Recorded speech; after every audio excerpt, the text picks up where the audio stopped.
Aujourd'hui est la journée des enseignants, donc elle a lieu chaque année et célébrée, on célèbre donc tous les enseignants à travers le monde. Euh, le thème cette année, c'est les enseignants au cœur de la relance de l'éducation. Donc peut-être pour commencer, pourquoi ce thème justement?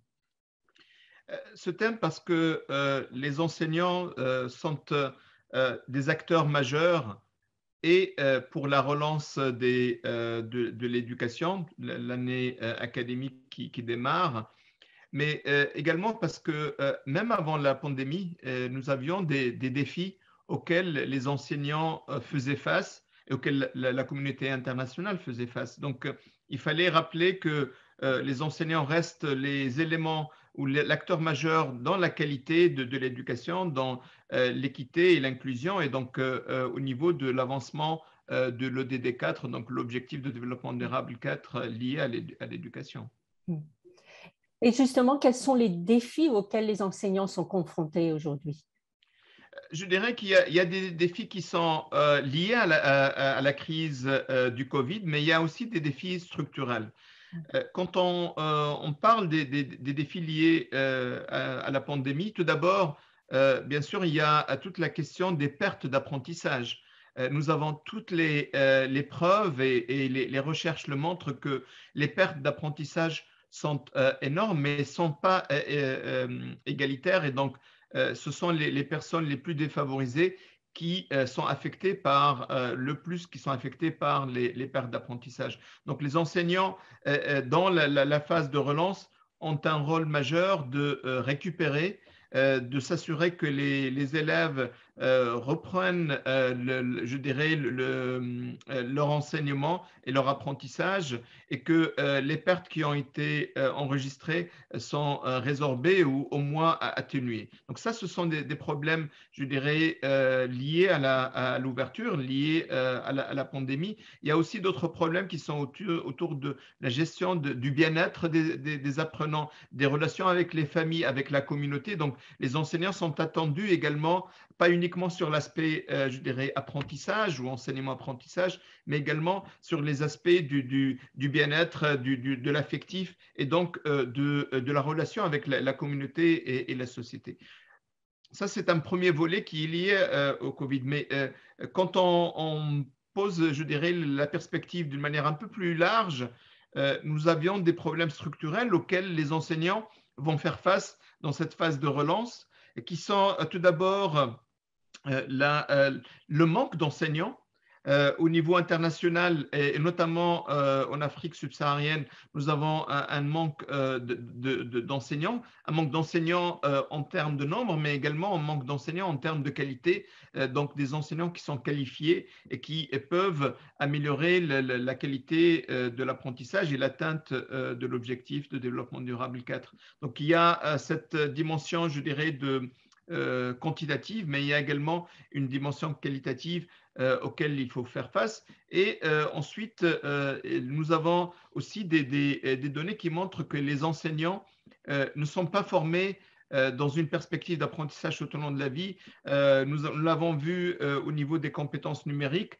Il y avait, même dans les pays de l'OCDE, il y avait environ 40% des enseignants qui déclaraient ne pas avoir bénéficié de formation autour de la technologie de l'information et de la communication. Si on va plus loin au niveau international, nous savons qu'il y a un nombre très important d'enseignants qui ne sont pas, qui n'ont pas les compétences et les qualifications qui sont au niveau des standards nationaux. Donc, nous avons un décalage également par rapport au profil. Et en général, il leur manque également des compétences numériques et des compétences autour de la pédagogie d'éducation à distance ou de l'hybride, puisque au retour à l'école, les pays sont en train d'adopter plutôt des dispositifs hybrides que des dispositifs en ligne ou à distance au niveau international. Et vous parliez un peu plus tôt justement du bien-être des enseignants. Pourquoi c'est important? Pourquoi la santé et le bien-être des enseignants est si important? Tout d'abord parce que la pandémie a montré que elle affecte pas uniquement, je dirais, le processus d'apprentissage, mais également le bien-être des enfants, des cas d'isolement, des cas de stress, des cas aussi, et nous le savons surtout dans les sociétés les plus, je dirais, impactées. On sait qu'il y a du mariage précoce, il y a de la violence dans les familles. Donc il y a des facteurs qui font que les enfants et les élèves sont affectés par la situation et dans leur bien-être. Que l'école n'est pas uniquement un lieu d'apprentissage, mais aussi c'est un lieu d'intégration sociale, c'est un lieu de nutrition, c'est un lieu de santé. Donc, il faut tenir compte de tous ces éléments. Et derrière, les enseignants agissent ou sont affectés de deux manières.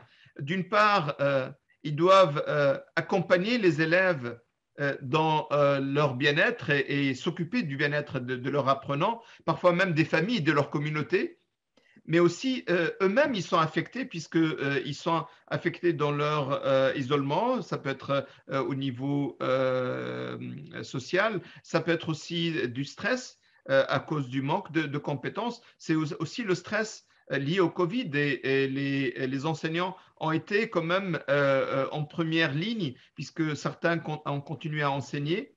D'autres ont été appelés à enseigner même dans des situations où la crise sanitaire n'était pas résolue. Donc il y a tous ces éléments qui font que les enseignants, dans leur bien-être, doivent aussi tenir compte, en tous les cas, des bien-être des enfants, des apprenants, mais également de leur bien-être.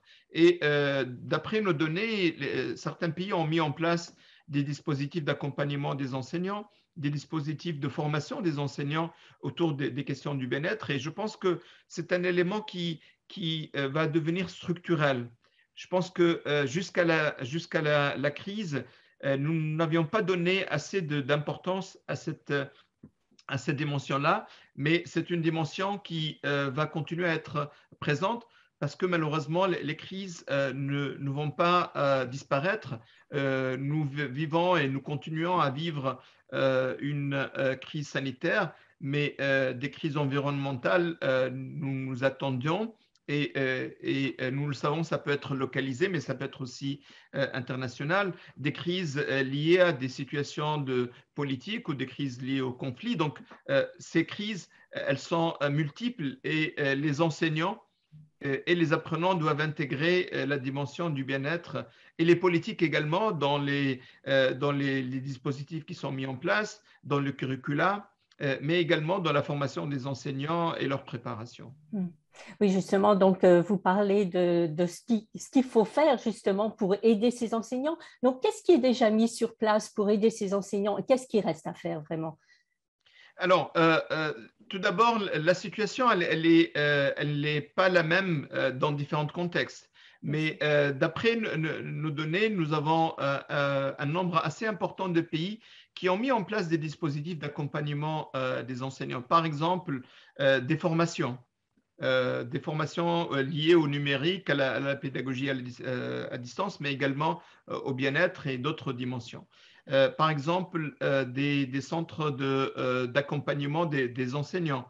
Par exemple aussi des ressources qui ont été mises à disposition des enseignants pour assurer la formation à distance ou pour retourner à l'école et relancer, si je peux me permettre le terme, la machine éducative. Donc, il y a des dispositifs qui ont été mis en place, mais malheureusement, seulement 3 dans 10 pays de l'Afrique subsaharienne ont déclaré qu'ils ont mis en place des dispositifs d'accompagnement des enseignants. Donc, on a quand même environ 30 pays qui n'ont pas mis en place des dispositifs spécifiques pour accompagner les enseignants. Et ça, c'est une action qui doit être faite, que ce soit à travers les politiques nationales, à travers la société civile, mais également à travers la communauté internationale pour accompagner les pays, accompagner les enseignants dans cet effort. Ce sont des dimensions liées, bien sûr, au Covid, mais en réalité, comme je l'ai mentionné tout à l'heure, les défis sont aussi structurels. Par exemple, sur la question de la rémunération des enseignants. nous savons que les enseignants, par rapport à des diplômes équivalents, sont moins payés et donc l'attractivité du métier, elle est très faible. Que le statut des enseignants dans certaines sociétés n'est pas très élevé et du coup, le métier d'enseignant n'est pas valorisé dans les sociétés. Que le métier d'enseignant est aussi un métier qui évolue. Et donc, il y a un effort à accompagner les enseignants dans leur développement professionnel, dans leur carrière.